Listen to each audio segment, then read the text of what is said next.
మీ వ్యాపార ప్రకటనల కోసం ఈ నంబర్ను సంప్రదించండి. నమస్తే. ప్రస్తుతం మనతో పాటు సీనియర్ జర్నలిస్ట్ రాము బాలాజీ ఉన్నారు. ఆయనతో మాట్లాడదాం. నమస్తే సార్. నమస్తే. సార్, లాస్య నందిత డెత్ విషయంలో తను ఏ టిప్పర్నైతే గుద్దిందో ఆ టిప్పర్ దొరికింది. డ్రైవర్ పరారిలో ఉన్నారు. ఆయనని గాలిస్తున్నారని తెలిసింది. అంటే దొరికితే ఎలాంటి కేసులు అయ్యే అవకాశాలు ఉంటాయి? దీంట్లో రోజుకొక మలుపు జరుగుతుంది. 23వ తేదీ ఎర్లీ మార్నింగ్ అరౌండ్ 5 o'clockకి యాక్సిడెంట్ జరిగింది.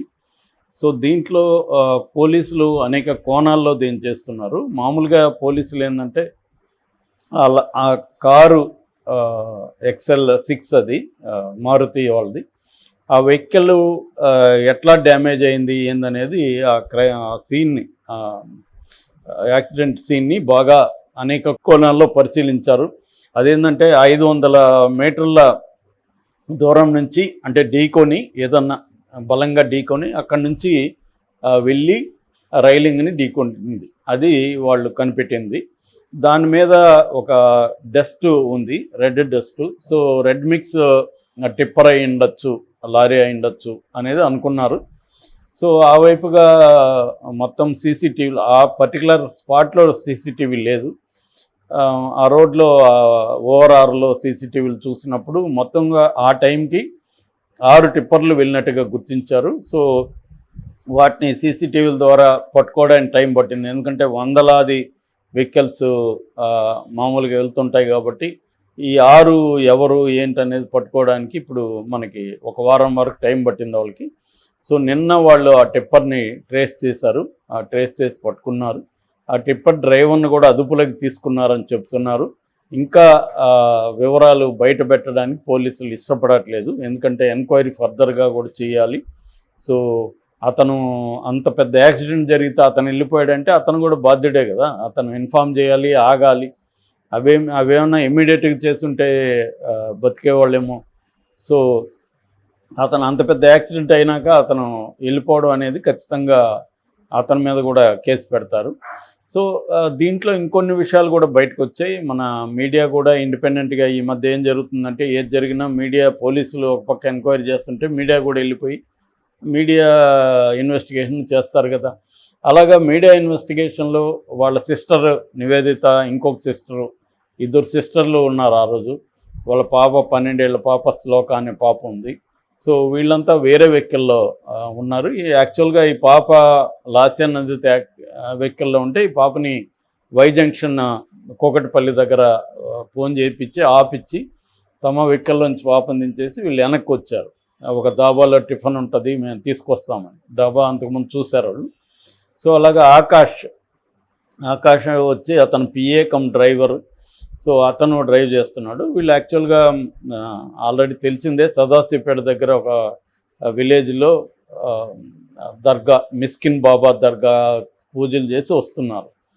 సో ఆ క్రమంలో యాక్సిడెంట్ జరిగింది. వీళ్ళు ఇంటికి చేరిన ఒక 20 minutesలో కాల్ వచ్చింది. ఈ అబ్బాయి ఆకాష్ నుంచి వాళ్ళ సిస్టర్ నివేదిత కాల్ చేశారు.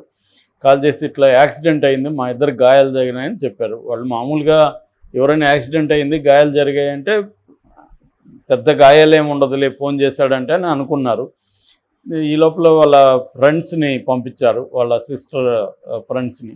వాళ్ళు బైకుల మీద వెళ్ళారు. ఇతను ఒక పక్క ఆకాష్ కూడా 108కి ట్రై చేస్తున్నారు. వాళ్ళ సిస్టర్ కూడా అక్కడ 108కి ట్రై చేస్తుంది. మొత్తానికి ఆకాష్దే కలిసింది 108ది. 108 వచ్చారు. ఈ లోపల వీళ్ళ బ్రదర్స్ కూడా వెళ్ళారు. ఈ లోపల ఆకాష్ ఫోన్లోనే ఉన్నాడు అప్పటి వరకు సిస్టర్తో. వాళ్ళు రావడం అదంతా ఒక పక్క ఫోన్లోనే మాట్లాడుతున్నాడు. మాట్లాడుతున్నప్పుడు మధ్యలో ఒక వెహికల్ ఎవరితో వచ్చి ఆగి వాళ్ళు చూసేసి వాళ్ళు వెళ్ళిపోయారు.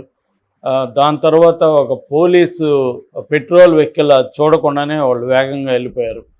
సో ఈ 2 విషయాలు కూడా ఆమె చెప్పింది. దాని తర్వాత వీళ్ళు ఈ బ్రదర్స్ వెళ్ళారు. ఈ లోపల బాడీ ఈ అమ్మాయి వాళ్ళతో కూడా మాట్లాడింది, అంబులెన్స్ వాళ్ళతో. అంబులెన్స్ వాళ్ళు ఏం చెప్పారంటే ఆ అమ్మాయి చనిపోయిందమ్మా అని చెప్పేశారు ఆమెకి. ఎందుకంటే వాళ్ళలో ఒక టెక్నీషియన్ ఉన్నాడు, ఒక డ్రైవర్ ఉన్నాడు. ఆ టెక్నీషియన్ పల్స్ అవన్నీ చెక్ చేశాడు. చెక్ చేసి ఆ అమ్మాయి చనిపోయింది, స్పాట్ డెడ్ అని చెప్పాడు. ఇతను మాత్రం ఉన్నాడు. ఇతనికి కూడా కాళ్ళు బాగా తగిలింది, ముఖం అంతా కూడా బ్లడ్ ఉంది. ఇతను ఇమీడియట్గా హాస్పిటల్కి తీసుకెళ్ళాలి. ఆ అమ్మాయిని అయితే తీలేం మేము ఇప్పుడు అని చెప్పేశారు క్లియర్గా. చెప్పినప్పుడు ఆమె వాళ్ళ సిస్టర్ లేదు లేదు మీరు మా వాళ్ళు వస్తున్నారు మీరు తీయండి అని చెప్తే ఈ లోపల బ్రదర్స్ వెళ్ళారు, వీళ్ళ ఫ్రెండ్స్ వెళ్ళితే ఈ లోపల ఒక వెహికల్ కూడా వచ్చింది, పోలీస్ పెట్రోల్ వెహికల్ కూడా. వాళ్ళందరూ కలిసి ఆ అమ్మాయిని కూడా తీశారు. ముందుగా అయితే వీళ్ళు ఆ అబ్బాయిని ఆకాష్ని హాస్పిటల్కి తీసుకెళ్ళిపోయారు. దాని తర్వాత ఈ బ్రదర్స్ వీళ్ళు కలిసి అమ్మాయిని చాలా టైం పట్టిందని చెప్తున్నారు, ఎందుకంటే బాగా ఇరుక్కుపోయింది ఆమె. అంటే ఇద్దరు కూడా ఫ్రంట్ సీటే కూర్చున్నారు, ఇతనేమో బెల్ట్ వేసుకున్నాడు, ఆమె వేసుకోలేదు. సో దానివల్ల జరిగింది కూడా ఆమె వైపు ఎక్కువ గుద్దుకున్నట్టుగా ఉంది.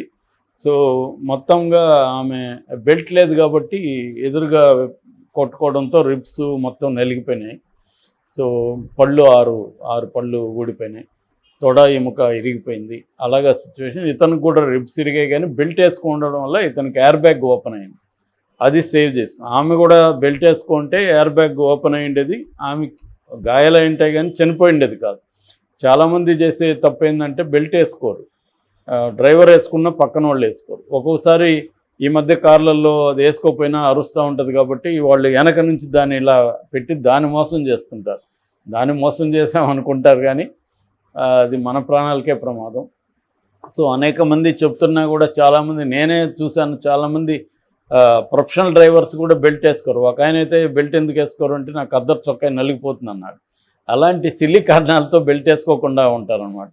సో మనకి శోభా నాగిరెడ్డి కూడా సేమ్ ఇలాగే, ఆమె ఫ్రంట్ సీట్లో కూర్చొని బెల్ట్ వేసుకోకపోవడం వల్ల గ్లాస్ పగిలి గ్లాసుల నుంచి బయట పడిపోయింది.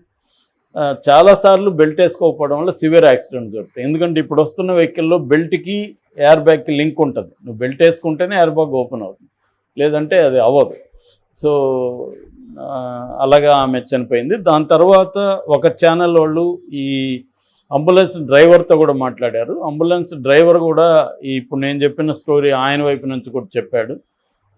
ఇలా జరిగింది, మేము పోయేసరికి ఆ అమ్మాయి అయితే చనిపోయింది, ఇతను తీసుకొచ్చాము, అతన్ని సేవ్ చేయగలిగాము అనేది అతను కూడా చెప్పాడు. ఇప్పుడు మన అంబులెన్స్లు కూడా ఏంటంటే 108లో అన్నిట్లో కూడా ఆక్సిజన్ కానీ ఇలాంటి ఎమర్జెన్సీ మెడికల్ ఎక్విప్మెంట్ ఉండట్లేదు, ఓన్లీ వీళ్ళు తీసుకెళ్ళగలుగుతారు.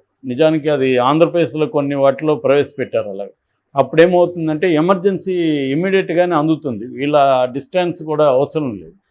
సో అటువంటివి కూడా మన పాపులేషన్కి సరిపోయే అంబులెన్సులు ఇవన్నీ పెట్టడం కూడా అంత ఈజీ కాదు.